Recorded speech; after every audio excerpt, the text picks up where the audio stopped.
जय हिंद साथियों, मेरा नाम अजय प्रजापति है। टॉपर्स एकेडमी कोचिंग क्लासेस में आपका स्वागत है। आज हम पढ़ने जा रहे हैं 10th क्लास का साइंस का first chapter chemical reaction and equation. दोस्तों, हम केमिकल रिएक्शन इक्वेशन पढ़ने के पहले हम चेंजेस के बारे में पढ़ेंगे कि कौन कौन से चेंजेस होते हैं। तो in our daily life we come across the variety of changes. अलग अलग प्रकार के हमारे डेली लाइफ में चेंजेस होते हैं। तो उसमें से दो प्रकार के चेंजेस होते हैं, फिजिकल चेंज होता है और एक केमिकल चेंज होता है। तो फिजिकल चेंज क्या होता है? अब physical change can be easily reverse. जो हमारा फिजिकल चेंज होता है वो आसानी से रिवर्स हो जाता है। कौन कौन से एग्जांपल के थ्रू समझते हैं? मेल्टिंग ऑफ वैक्स, जैसे हमारा वैक्स का मेल्ट होना, पिघलना। तो हम उसी पिघलने के बाद, जैसे आपने कैंडल देखा होगा, उसमें कैंडल में जो थ्रेड होती है वो जल जाती है, पर वैक्स से होता है पिघल कर वहीं पर इकट्ठा हो जाता है। वैसे होता है फ्रीजिंग ऑफ वाटर। हमने जो वाटर है उसको फ्रीज कर दिया, आइस के रूप में कन्वर्ट हो गया। उसी आइस से हम वापस क्या कर सकते हैं? वाटर को कन्वर्ट कर सकते हैं। तो ये हमारा फिजिकल चेंजेस था। अब हम आपको समझाते हैं केमिकल चेंज क्या होता है। A chemical change can not be reverse easily. जो हमारा केमिकल चेंज होता है वो आसानी से रिवर्स नहीं होता। जैसे मिल्क टू कर्ड, जैसे केमिकल चेंजेस कौन से होते हैं? जैसे फॉर्मेशन ऑफ कर्ड, दही का बनना। आपने मिल्क से कर्ड तो बना लिया, कर्ड से वापिस मिल्क नहीं बना सकते। रस्टिंग ऑफ आयरन, जैसे लोहे पे जंग लगना। आपने कोई भी अच्छा लोहा था, आयरन की कील थी, उस पर जंग लग गया, पर जंग लगने के बाद वो वापिस से न्यू नहीं हो सकता। वैसे होता है डाइजेशन ऑफ फूड। आपका फूड का जो डाइजेस्ट हुआ है वो भी एक क्या है? केमिकल चेंज होता है। तो ये आपने देख लिया कौन कौन से केमिकल चेंजेस होते हैं। दोस्तों, हम पढ़ने जा रहे हैं what is the chemical reaction. Chemical reaction क्या होता है? Chemical reaction it is the process in which one and more substance from new substance. Chemical reaction वो रिएक्शन होती है जिसमें दो या दो से ज्यादा सब्सटेंस मिलाने पर एक न्यू सब्सटेंस हमको मिलता है। उसी को हम केमिकल रिएक्शन कहते हैं। Chemical reaction can not be reversed by physical method. जो हमारी केमिकल रिएक्शन होती है उसको हम आसानी से रिवर्स नहीं कर सकते फिजिकल मेथड द्वारा। जैसे हमने लिया वाटर लिया एग्जाम्पल के तौर पे, इस वाटर से हमने फ्रीजर में रख दिया, तो ये क्या बन जाएगा? आइस बन जाएगा।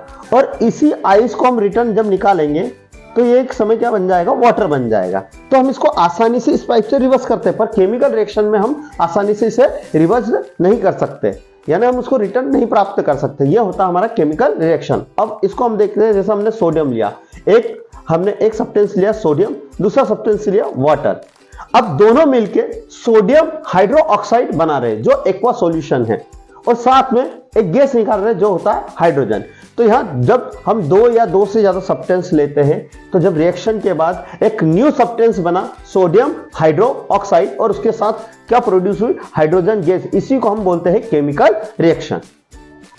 दोस्तों, हमारा नेक्स्ट टाइप है आइडेंटिफाई ऑफ केमिकल रिएक्शन। हम केमिकल रिएक्शन को किस प्रकार से आइडेंटिफाई कर सकते हैं? तो change in state, change in colour, evolution of gas, change in temperature और फॉर्मेशन ऑफ प्रेसिपिएट। यानी इनमें से एक भी चेंजेस आपको दिखेगा जब भी केमिकल रिएक्शन होगी। या तो उसका स्टेट चेंज होते दिखेगी, जैसे सॉलिड है तो लिक्विड हो गया, लिक्विड है तो गैस हो गया, गैस है तो सॉलिड हो गया, इस टाइप का कुछ ना कुछ दिखेगा। या चेंज इन कलर दिखेगा, या उसमें से गैस निकलती दिखेगी, या उसमें से टेम्परेचर चेंज होगा जब होगा। तो इस टाइप से आप केमिकल रिएक्शन को पहचान सकते हो। दोस्तों, हम फर्स्ट पढ़ते हैं चेंज इन स्टेट। किस प्रकार से स्टेट चेंज होती है? तो हमने सबसे पहले लिया हाइड्रोजन, जो कि एक गैस फॉर्म में था, और एक लिया ऑक्सीजन, जिसके दो मॉलिक्यूल्स, जो दोनों क्या थे? गैस फॉर्म में थे। और ये रिएक्शन होने के बाद वाटर बन गया, जिसका फार्मूला होता है H2O, जो एक लिक्विड फॉर्म में था। तो दोनों हमने गैस ली, और आखिरी में रिएक्शन होने के बाद हमको जो सब्सटेंस मिला वो मिला वाटर, जो एक लिक्विड फॉर्म में था। तो इस प्रकार से हम समझ सकते हैं कि चेंज इन स्टेट। तो हम देखते हैं केमिकल रिएक्शन में कलर किस प्रकार से चेंज होता है। चेंज इन कलर, तो हमने सबसे पहले एक आयरन नेल लिए, इसका फार्मूला Fe है, और उसमें कॉपर सल्फेट के सॉल्यूशन को हमने उसको डाल दिया। जो कॉपर सल्फेट का जो सॉल्यूशन होता है वो स्काई ब्लू कलर का होता है। तो कुछ समय बाद जो इसका सॉल्यूशन हो जाएगा ग्रीन कलर का, और कॉपर सल्फेट में से कॉपर हट जाएगा और FeSO4 का सॉल्यूशन बन जाएगा। तो इस प्रकार से देख सकते हैं कि आप कैसे कलर चेंज होता है केमिकल रिएक्शन में। अब हम पढ़ने जा रहे हैं इवोल्यूशन ऑफ गैस। गैस किस प्रकार से निकलती है केमिकल रिएक्शन में। तो हमने यहाँ पर लिया है पोटेशियम। पोटेशियम को हमने पानी के साथ मिलाया। जब वाटर के साथ पोटेशियम रिएक्ट करता है तो वो हाइड्रोजन गैस रिड्यूस करेगा। तो यहाँ पर ये क्या होगा? बर्न होगा, बर्न के साथ हीट रिड्यूस करेगा और साथ में हाइड्रोजन गैस रिड्यूस करेगा। तो इस प्रकार से evolution of gas in chemical reaction, gas का निकलना इस प्रकार से आप समझ सकते हो कि केमिकल रिएक्शन में किस प्रकार से हो सकता है। आपको हमारी वीडियो पसंद आ रही हो तो इसको लाइक कर दीजिए और चैनल को भी सब्सक्राइब कर लीजिए, अभी आपने तब तक सब्सक्राइब नहीं किया। हम केमिकल रिएक्शन को डेली लाइफ में हम कहाँ पर देखते हैं, तो सबसे पहला एग्जांपल है डाइजेशन ऑफ फूड। जो हम फूड को डाइजेस्ट करते हैं वो हमारा केमिकल रिएक्शन का एग्जांपल है। दूसरा है रेस्पिरेशन सिस्टम।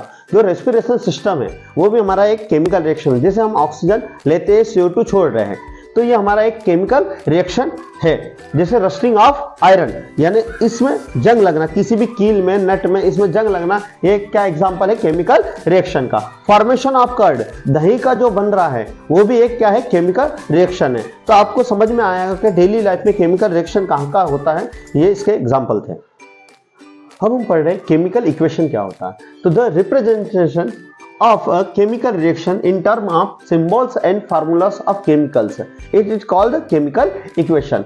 कि केमिकल जो रिएक्शन में हम कह सकते हैं जो फार्मूला और सिंबल्स का यूज किया जाता है उसी को हम बोलते हैं केमिकल इक्वेशन। जो केमिकल्स इक्वेशन होती है वो रिएक्टेंट्स और प्रोडक्ट भी उसमें यूज किया जाता है for the same chemical reaction. जैसे एग्जाम्पल के रूप में दिख रहा है आपको, the reaction of burning of methane gas can be written in word.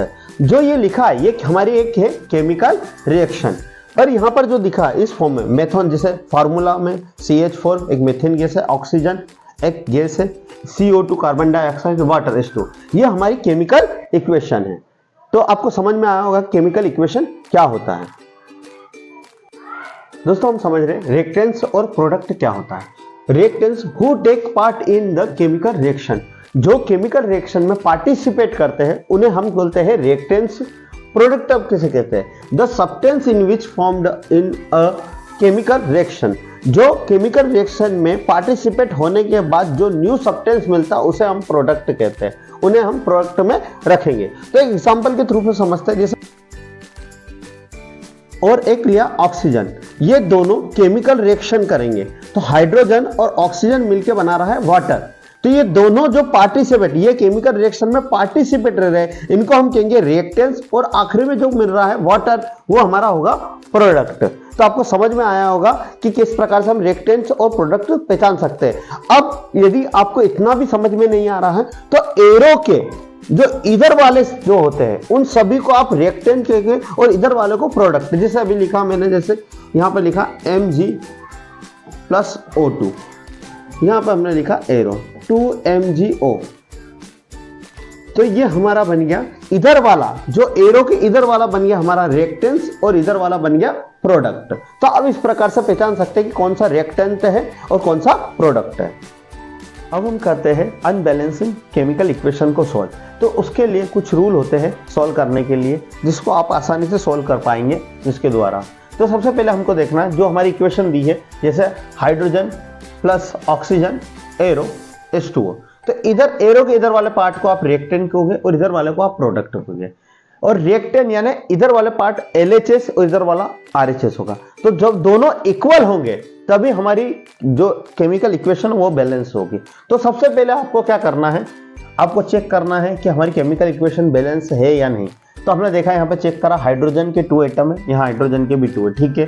यहाँ ऑक्सीजन 2 है, यहाँ ऑक्सीजन कितना 1 है। तो ये हमको पता चल गया कि हमारी केमिकल इक्वेशन अनबैलेंस है। तो हमको इसके लिए क्या करना, सबसे पहले ग्रुप में बांटना है। सबसे पहले हमको ग्रुप में बांटना, जैसे यह हाइड्रोजन का 2 या प्लस ऑक्सीजन, तो जैसे यहाँ प्लस आया तो हमने देखा जब भी प्लस में होगा तो ये अलग अलग ग्रुप में बढ़ जाएंगे।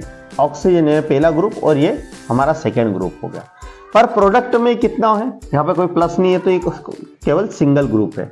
तीसरा, हमेशा जहां भी लो होगा, जैसे अभी यहाँ पर ऑक्सीजन कितना 1, यहाँ ऑक्सीजन 2 है, तो यहाँ ऑक्सीजन को हमको 2 बनाना रहेगा बैलेंस करने के लिए। तो हमेशा हम जहां कम लेस वाली साइड होगी वहां पर ही हम क्या करेंगे, मल्टीप्लाई करेंगे। तो हमको तीसरा है, ना डिवाइड करना है, ना प्लस करना है, ना एडिशन करना है, हमको केवल क्या करना है, मल्टीप्लाई करना है। और जो भी हम मल्टीप्लाई करेंगे उस मल्टीप्लाई को हमको उस इक्वेशन के आगे लिखना है। जैसे मैंने किसी के आगे 2 का मल्टीप्लाई करा, 2 का मल्टीप्लाई करा, तो उसे हम इक्वेशन में आगे की ओर लिखेंगे। और लास्ट है जो भी हमारी केमिकल रिएक्शन होगी, इक्वेशन होगी, उसे हमें आखिरी में ब्रैकेट में रखना है। इन सभी रूल को हमको फॉलो करना है। अब हम इसको बैलेंस करके दिखाते हैं आपको। तो पहले आपको ये रूल ध्यान में रखना है इनको बैलेंस करने से पहले। अब हम इसको बैलेंस करते हैं। सबसे पहले हमको क्या करना पड़ेगा, ग्रुप में डिवाइड करना पड़ेगा। तो सबसे पहला हाइड्रोजन, ये पहला ग्रुप, हाइड्रोजन के कितने एटम है, 2 है। वैसे दूसरा ग्रुप ऑक्सीजन के कितने हैं, 2 है। अब यहाँ प्रोडक्ट में ये पूरा एक ग्रुप है, हाइड्रोजन के 2 है, ऑक्सीजन के 1 है। अब हमको देखना है किधर मल्टीप्लाई करना है। तो हाइड्रोजन 2, हाइड्रोजन यहाँ पर भी 2 है, ऑक्सीजन 2 है, यहाँ ऑक्सीजन कितना है, 1 है। अब इसे भी हमको क्या बनाना पड़ेगा, 2। तो ये पूरी वाली साइड में यहाँ पर क्या होगा हमारा मल्टीप्लाई, कितने का होगा, 2 का। जब 2 का हम मल्टीप्लाई करेंगे तो हमारे हाइड्रोजन कितने हो जाएंगे, 4, और ऑक्सीजन कितना हो जाएगा, 2। अब हम इसको मैच करते हैं। हाइड्रोजन 2, हाइड्रोजन यहाँ 4 हो गए, ऑक्सीजन 2, ऑक्सीजन 2। अब हमारा हाइड्रोजन यहाँ पे कितने हो गए, 4, और यहाँ पर कितने हैं, 2।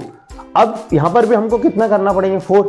तो इस साइड रिएक्टेंट वाली साइड में हमें कितने का मल्टीप्लाई करना पड़ेगा, 2 का। जब 2 का मल्टीप्लाई करेंगे तो यहाँ हाइड्रोजन कितने हो जाएंगे हमारे, 4। अब मिलाते हम हमारी केमिकल इक्वेशन बैलेंस है या नहीं।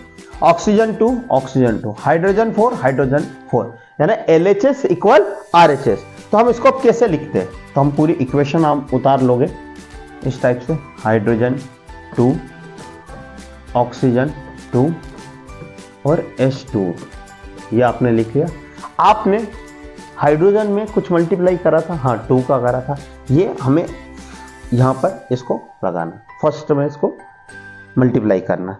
ऑक्सीजन में मल्टीप्लाई करा था नहीं, H2 में करा था, हाँ 2 का, तो ये 2 लिख दिया।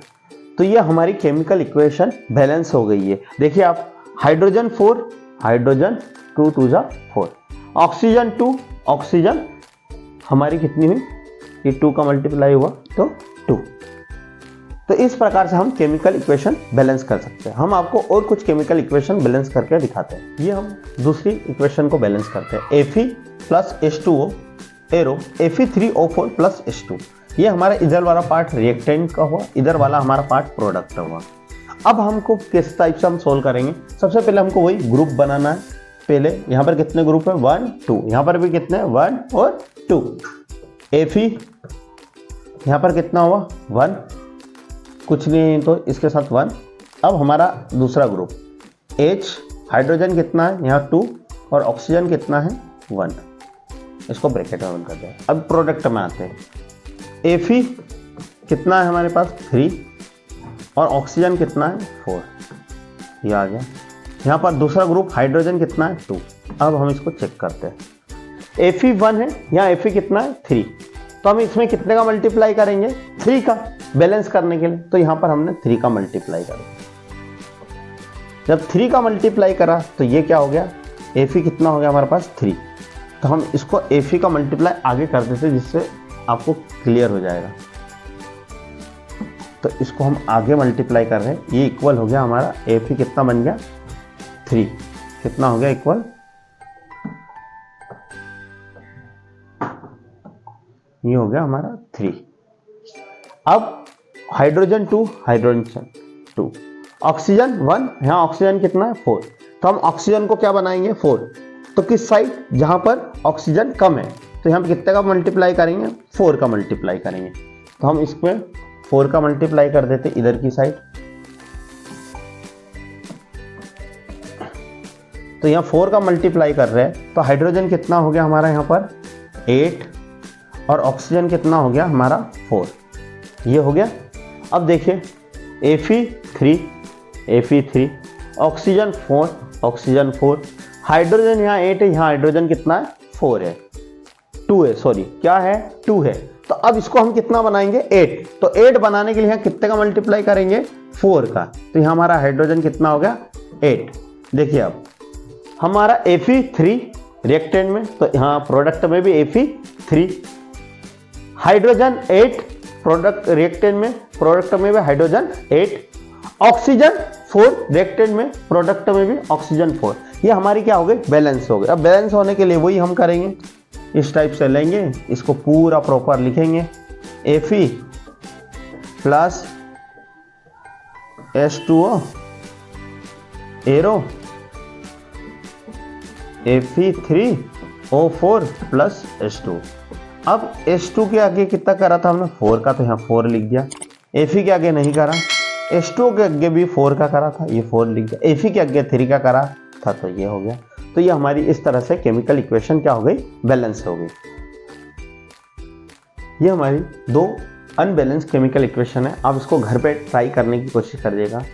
यदि नहीं आपको आती है तो हमारे कमेंट सेक्शन में कमेंट्स कर देगा, हम इसे सॉल्व करके आपको देंगे।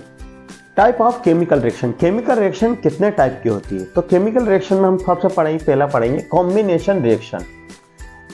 एक ऐसी रिएक्शन होती है कॉम्बिनेशन रिएक्शन जहां पर हमारे रिएक्टेंट होते हैं 2 या 2 से ज्यादा और प्रोडक्ट हमारा होता है सिंगल, उसी को हम बोलते हैं कॉम्बिनेशन रिएक्शन।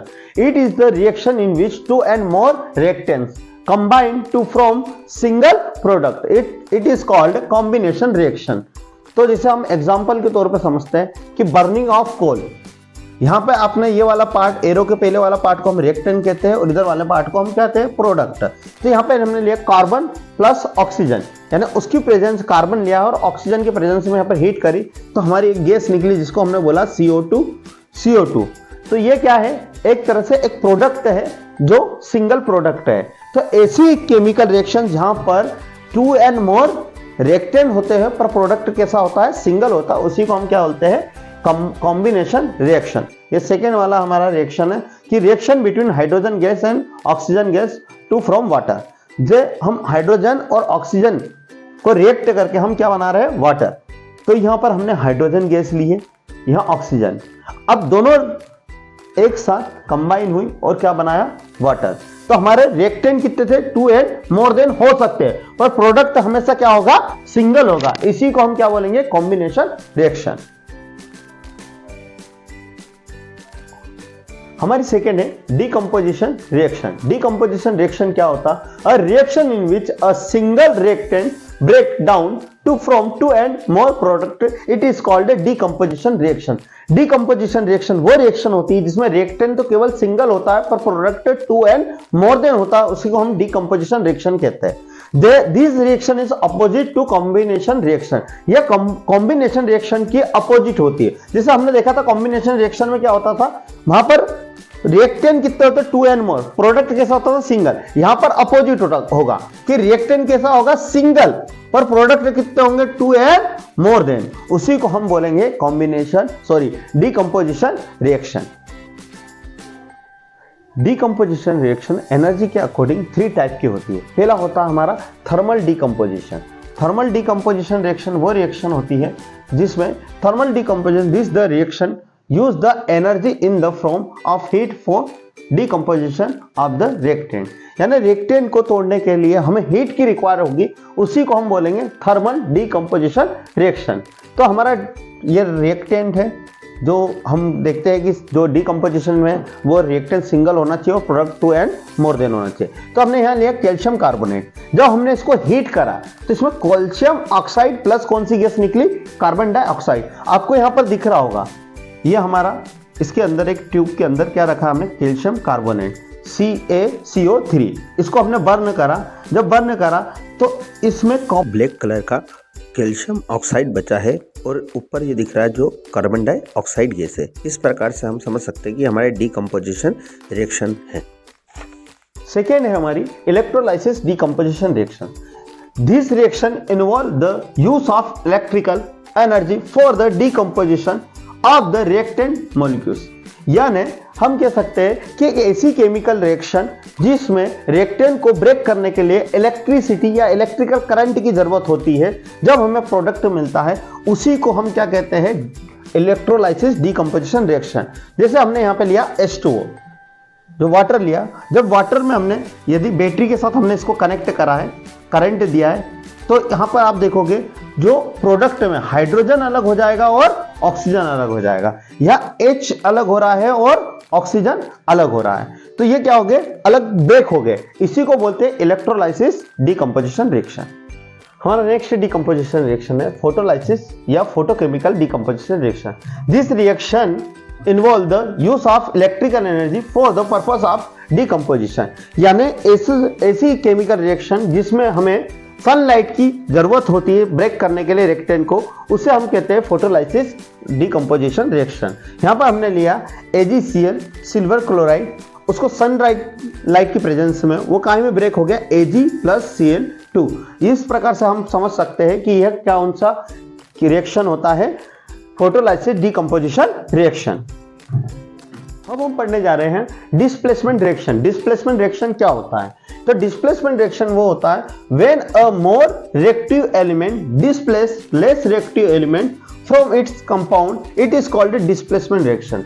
यानी हम डिस्प्लेसमेंट रिएक्शन को इस प्रकार से समझ सकते हैं, जो ज्यादा रिएक्टिव एलिमेंट होते हैं वो लेस रिएक्टिव एलिमेंट को डिस्प्लेस कर देते हैं, अपने स्थान से हटा देते हैं। जैसे आपने देखा होगा कॉपर और एक में ले रहा हूं आयरन, दोनों में कौन ज्यादा रिएक्ट करता है? जैसे वाटर है, एयर, इनसे ज्यादा रिएक्ट कौन करता है? तो आप बोलोगे आयरन, यानी लोहे में जल्दी जंग लग जाएगा और कॉपर में जल्दी से यानी खराब नहीं होगा। तो ज्यादा रिएक्टिव कौन है हमारे यहाँ? आयरन। तो उसी प्रकार हम डिस्प्लेसमेंट रिएक्शन समझ सकते हैं कि जो ज्यादा रिएक्टिव होता है वो लो रिएक्टिव को क्या कर देता है? डिस्प्लेस कर देता है। तो हम देखते हैं एग्जाम्पल में, या Fe है, ये कॉपर सल्फेट है, CuSO4। तो जब ज्यादा रिएक्टिव लो रिएक्टिव एलिमेंट कौन है? कॉपर। तो उसको क्या कर देगा? डिस्प्लेस कर देगा उसके स्थान से। तो यहां से कॉपर हट गया, कॉपर हटा तो यहां पर क्या हो गया? FeSO4 + Cu, बचा क्या? Cu, उसको हटा दिया। वैसे हमारा ये वाला जिंक को हमने किससे रिएक्ट कराया? Copper sulphate. तो ये जिंक ज्यादा रिएक्टिव है किससे? कॉपर से। तो किसको? कॉपर को क्या कर देगा? डिस्प्लेस कर देगा, उसके स्थान से हटा देगा। तो यहां से कॉपर हट गया, जिंक के साथ आके कौन मिल गया? सल्फेट आके मिल गया। तो ये बन गया जिंक सल्फेट का सॉल्यूशन और प्लस कॉपर। तो इस प्रकार से आप समझ सकते हो डिस्प्लेसमेंट रिएक्शन। दोस्तों हमारा नेक्स्ट है double displacement reaction. Double displacement reaction क्या होता है? The reaction in which exchange of ion take place called double displacement reaction. एक ऐसी केमिकल रिएक्शन जिसमें आयन का एक्सचेंज होने पे न्यू कंपोनेंट बनता है, उसी को हम बोलते हैं डबल डिस्प्लेसमेंट रिएक्शन। एक एग्जांपल के तौर पे समझते हैं, हमारे पास है सिल्वर नाइट्रेट। सिल्वर में Ag का क्या होता है? प्लस आयंस होते हैं, और नाइट्रेट में कौन सा? NO3 में कौन सा आयंस होते हैं? माइनस आयंस होते हैं। यहाँ पर हमने लिया पोटेशियम क्लोराइड, पोटेशियम पे प्लस आयन है और क्लोरीन पे माइनस। अब ये हमारा रिएक्टेंट पार्ट हो गया और इधर हमारा प्रोडक्ट है। तो ये क्या होगा कि भैया Ag सिल्वर नाइट्रेट का प्लस आयन हमारे क्लोराइड के माइनस आयन से क्या हो जाएंगे? एक्सचेंज हो जाएंगे, यानी इस वाले पोजीशन से एक्सचेंज होके सिल्वर क्लोराइड बनाएंगे और हमारा पोटेशियम नाइट्रेट के साथ मिलकर पोटेशियम नाइट्रेट बनाएंगे। इस प्रकार से आयन क्या हो रहे हैं? एक्सचेंज हो रहे हैं। उसी को हम बोलते हैं डबल डिस्प्लेसमेंट रिएक्शन। अब हम पढ़ते हैं प्रेसिपिएट रिएक्शन क्या होता है। तो in aqueous solution precipitate is the process of transforming dissolve substance into insoluble solid from the super saturate solution. This is solid formed is called the precipitate reaction।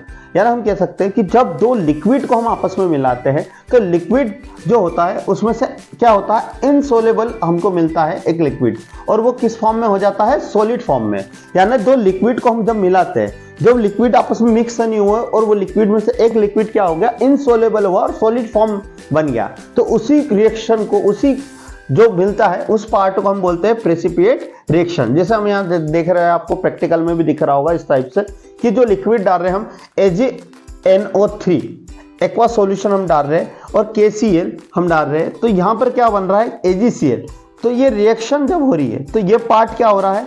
एक solid form में convert हो रहा है जो insoluble है। इसी को हम क्या बोल सकते हैं? प्रेसिपिएट रिएक्शन। अब हम पढ़ने जा रहे हैं एक्सोथर्मिक रिएक्शन। एक्सोथर्मिक रिएक्शन क्या होता है? It is the reaction in which heat is release along with the formation of product. एक ऐसी केमिकल रिएक्शन जो प्रोडक्ट के साथ हीट प्रोड्यूस करती है, उसी को हम क्या बोलते हैं? Exothermic reaction. हम एग्जांपल के थ्रू समझते हैं। बर्निंग ऑफ नेचुरल गैस, हमने यहाँ मीथेन लिया, उसको ऑक्सीजन के प्रेजेंस में उसको हीट करा, तो इसमें कौन क्या करेगा, क्या क्या निकलेगा, CO2 कार्बन डाइऑक्साइड, वाटर के मॉलिक्यूल्स, और साथ में क्या निकलेगा, एनर्जी। ये आपको यहाँ पर दिख भी रहा होगा डायग्राम। अब burning of magnesium ribbon, magnesium ribbon को हम क्या कर रहे हैं, बर्न कर रहे हैं। तो मैग्नीशियम ऑक्सीजन के प्रेजेंस में हमने उसको बर्न हो गई, तो ये हमारा मैग्नीशियम ऑक्साइड प्लस क्या देगी, प्रोडक्ट के साथ हीट देगी। तो ऐसी केमिकल रिएक्शन जो प्रोडक्ट के साथ हीट रिलीज करती है उसी को हम क्या कहते हैं, एक्सोथर्मिक रिएक्शन। हमारा एंडोथर्मिक रिएक्शन क्या होता है, endothermic reaction in which the reactant observe heat energy, light, heat, electricity from the surrounding to from product. यानी एंडोथर्मिक रिएक्शन वो रिएक्शन होती है जिसमें रिएक्टेंट को ब्रेक करने के लिए हीट की रिक्वायर होती है, या हीट ऑब्जर्व करती है और साथ में ही यह प्रोडक्ट प्रोड्यूस करती है। जिसे एग्जाम्पल के तौर पर समझ सकते हैं, फोटोसिंथेसिस प्रोसेस हमारी क्या है, एक एंडोथर्मिक रिएक्शन है जिसमें हमारा CO2 कार्बन डाइऑक्साइड और वाटर मॉलिक्यूल्स मिले हैं। ये दोनों जब मिलते हैं तो हमारा सनलाइट की प्रेजेंस में यह क्या प्रोड्यूस करेंगे, ग्लूकोज, जिसका फार्मूला है C6H12O6, और साथ में प्रोड्यूस करेंगे ऑक्सीजन और H2O वाटर। तो इस प्रकार से हम समझ सकते हैं एंडोथर्मिक रिएक्शन। हमारा सेकेंड एग्जांपल है हमारा HgO, मरकरी ऑक्साइड।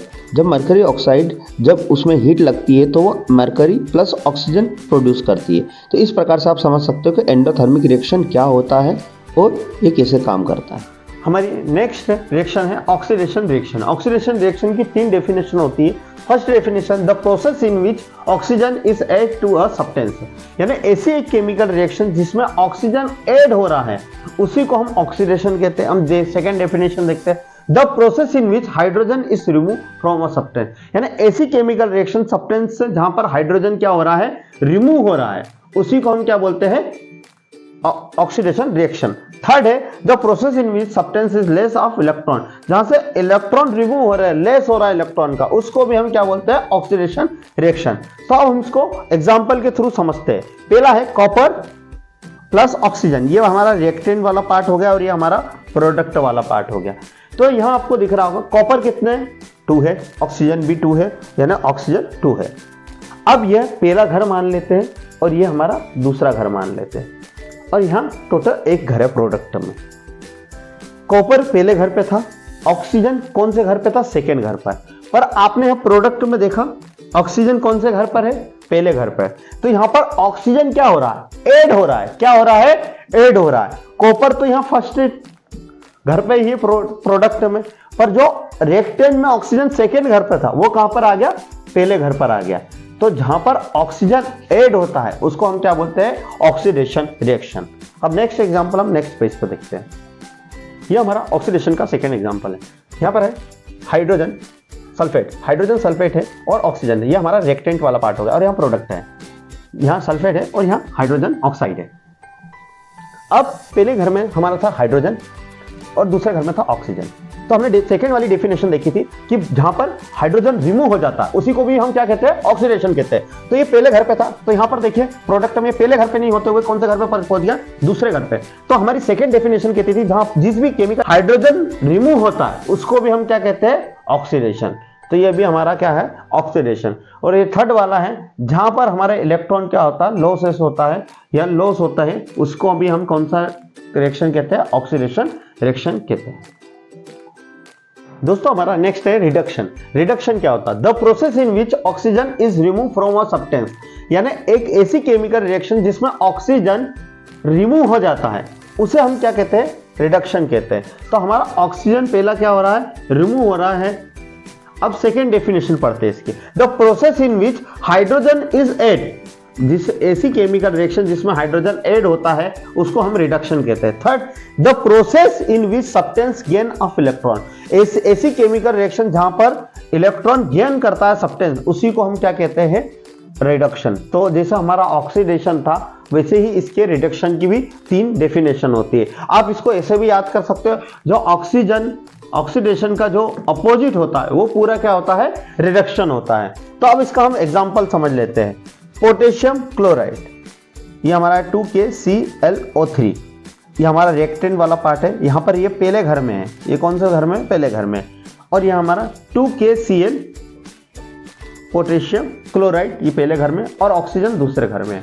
तो आपको अभी दिख रहा होगा कि हमने डेफिनेशन पढ़ी थी कि जहां पे पहली डेफिनेशन की ऑक्सीजन जिस सब्सटेंस जिस रिएक्शन में से रिमूव हो जाती है वो हमारा क्या कहलाता है, रिडक्शन कहलाता है। तो देखिए यहां पर ऑक्सीजन कौन से रिएक्टेंट में किस घर में थी, पहले घर में, अब वो यहां प्रोडक्ट में कौन से घर में पहुंच गई, सेकेंड घर में। तो ये हमारा ऑक्सीजन क्या हो गया, रिमूव हो गया। तो ये क्या कहलाएगा, हमारा रिडक्शन। हम नेक्स्ट अब हम पढ़ रहे हैं effect of oxidation reaction in everyday life. हमारे जो डेली लाइफ में ऑक्सीडेशन कहाँ होता है, तो पहला दो पार्ट होते हैं जो इफेक्ट होता है, एक कोरोजन होता है, रेंसिडिटी। हम पहला पार्ट पढ़ रहे हैं कोरोजन। कोरोजन क्या होता है, the reaction of metal with air, moisture, acid, इन सभी के जो कांटेक्ट में आता है, यानी जब मेटल ऑक्सीजन या एयर या मॉइस्चर या एसिड इनके सभी के कांटेक्ट में आने पर उस पर ऑक्साइड की लेयर जम जाती है और मेटल क्या हो जाता है, वीक हो जाता है। इसी को हम क्या कहते हैं, कोरोजन कहते हैं। The process which corrosion is iron is called rusting. यानी आपको एग्जांपल में आपने देखा होगा रस्टिंग ऑफ आयरन, लोहे पे जंग लगना, ये भी किसके कारण होता है, कोरोजन के कारण होता है। Second, the black coating on silver, जो हमारी सिल्वर होता है उस पर ब्लैक कोटिंग जम जाती है, तो वो भी किसके कारण होता है, कोरोजन के कारण होता है। The green coating on copper, जो कॉपर के बर्तन होते हैं या कॉपर की कोई भी चीज होती है उस पर ग्रीन कोटिंग जम जाती है, तो किस कारण होता है, वो सब कोरोजन के कारण होता है। आपको ये समझ में आएगा। अब हम अगला पढ़ाते हैं आपको रेंसिडिटी। रेंसिडिटी क्या होता है, रेंसिडिटी फैट या ऑयल वाली जो भी चीजें होती है वो एयर के कांटेक्ट में आने के कारण उनके स्वाद में, यानी उनका जो टेस्ट होता है और जो स्वाद होता है वो पूरा तरह से क्या होता है, चेंज हो जाता है और उसमें से स्मेल आने लगती है। उसी को हम क्या कहते हैं, इसी प्रोसेस को रेंसिडिटी कहते हैं।